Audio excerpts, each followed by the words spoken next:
Il résiste. Hein.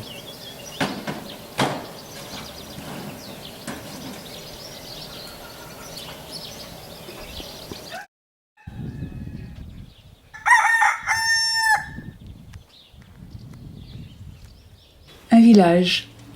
Au centre, une place. Sur la place, 10 platanes centenaires.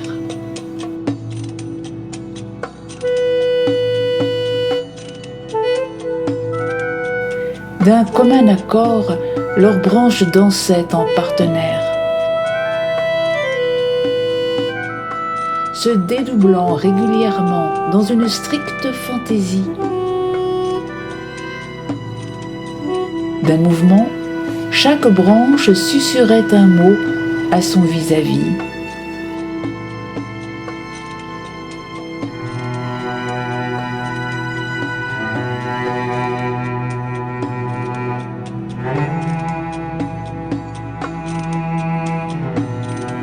Aucun hasard. C'était un ballet immobile.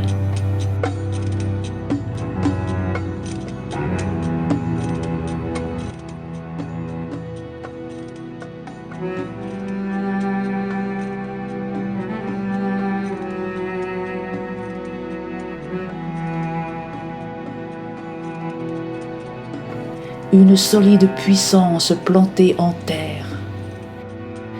Un inlassable jeu de visages et de corps.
va bien? On va te chercher des tableaux.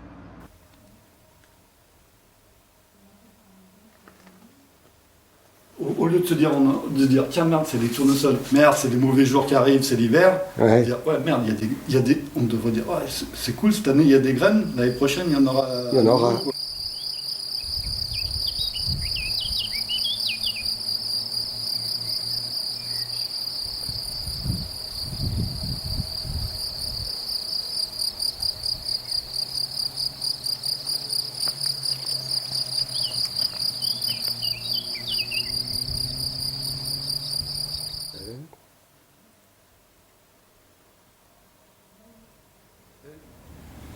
Je m'étais toujours posé la question comment on peint le colombier.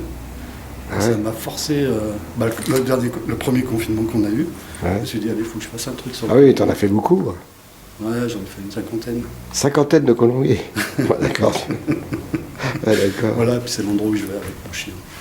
Ah, mais t'as oublié la croix, t'as pas mis la croix. Je dis, mais la croix, on la voit pas. Tu vois, avec la lumière, on la voit pas. C'est vrai qu'on la voit pas tout le temps, la croix.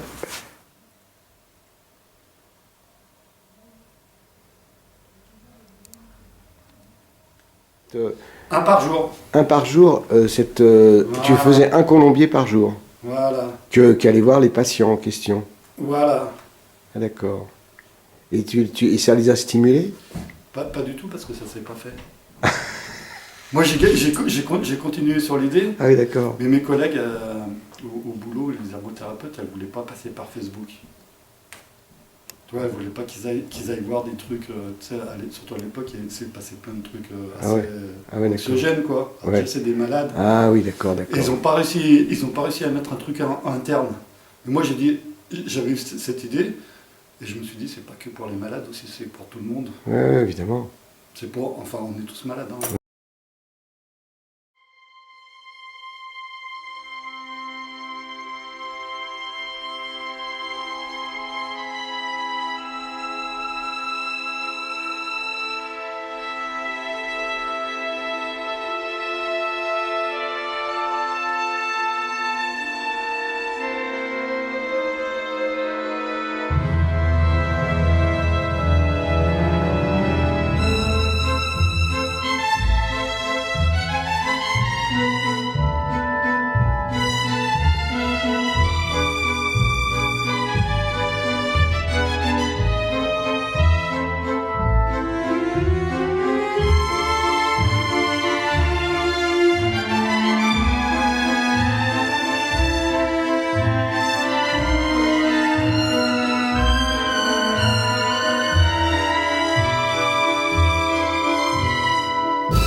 Ah, il y a le comte de Seyssel qui est en...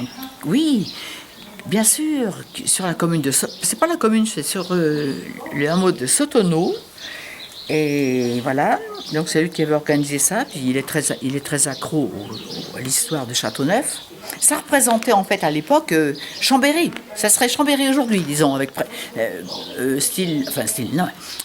pour remplacer la préfecture, l'administratif du coin, c'était Châteauneuf. Hein.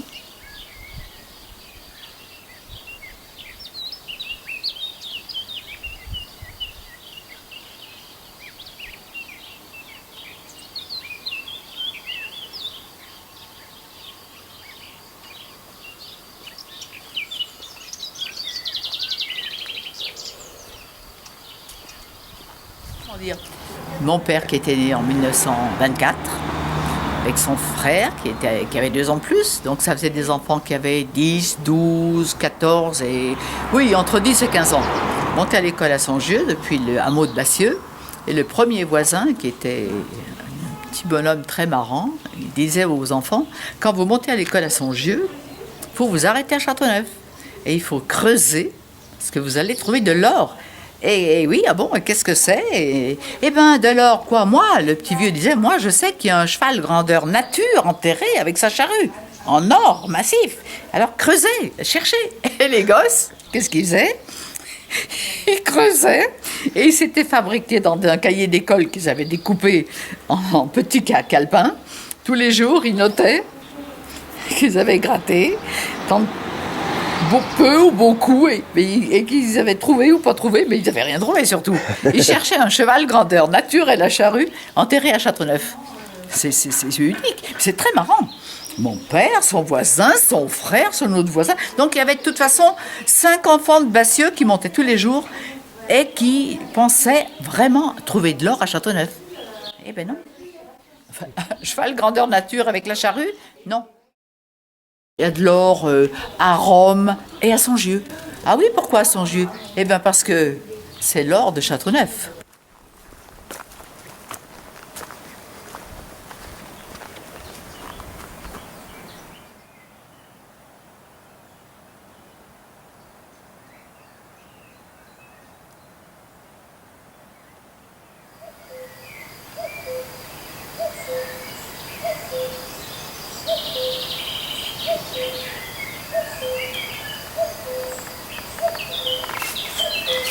Oui. Mais je pense que mon père est un des derniers du coin d'ailleurs, parce qu'il est âgé quand même maintenant. Oui.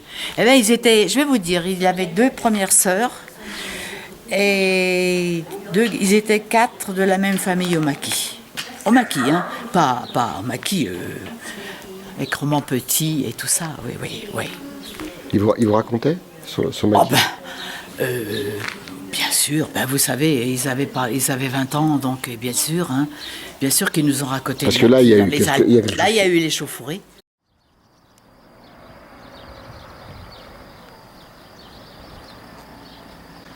Les Allemands étaient là, les maquis étaient là aussi, et puis ils ont dû se rencontrer.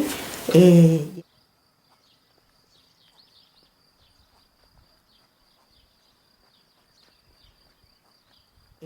Gabi, il a ajusté le colonel, je crois que c'est un colonel. Ah oui. Alors bien sûr, les Allemands, lui il s'est vite sauvé, hein, mais les Allemands ont brûlé le village qui est à côté, Oui. Saint-Maurice. Oui, ça on nous l'a parlé. C'est à la suite de ça. Ah, c'est à la suite de cette... Et c'est bien marqué, bataille de la Lèbe. La Lèbe, c'est le col de la Lèbe. Oui. Vous voyez? Et alors, affaire auxquelles l'homme a pris part. Défense du Val-Romay, bataille de la Lèbe, bataille de Bourgoin. C'est là il est mort, lui. Et libération de Bourg. Il paraît que c'était un garçon extraordinaire. Mais voilà.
On a fait un cercle pour dire ce que nous inspirait ce lieu.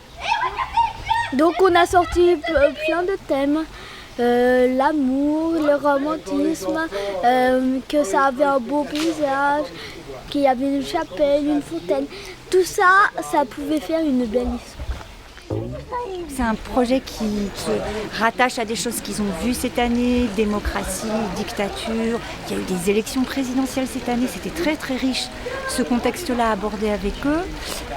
Le thème des bouffons, des miliciens qui entourent le président, là aussi il y avait beaucoup de choses à exploiter avec les enfants. Puis mettre en valeur un site comme l'Adoux, qui est un site où ils vont très très souvent, qui est très beau, très bucolique. Ça faisait partie aussi de l'hommage au territoire, en quelque sorte. Hein. Donc oui, beaucoup de choses. Un très riche projet. On a des personnages de contes, hein, un président, un tyrannicus président, à un moment donné il s'appelle comme ça, mais il fait quelque chose qui vraiment doit déranger normalement le public. Si le public joue le jeu, il doit être dérangé. C'est la liberté des hommes et des femmes. C'est pour exprimer que dans certains mondes, dans certains pays, c'est pas comme ça. C'est une rencontre, en fait, entre ce lieu qui propose, qui est dramatique déjà, qui est dramatisé, donc il suffit de l'accueillir, d'accueillir ce lieu sublime. Un texte qui a été écrit par Marie-Hélène Tchoka, qui a écrit ça avec les propositions et les participations, l'entretien avec les élèves de l'école Montessori. Donc on se retrouve à 8 élèves de l'école Montessori.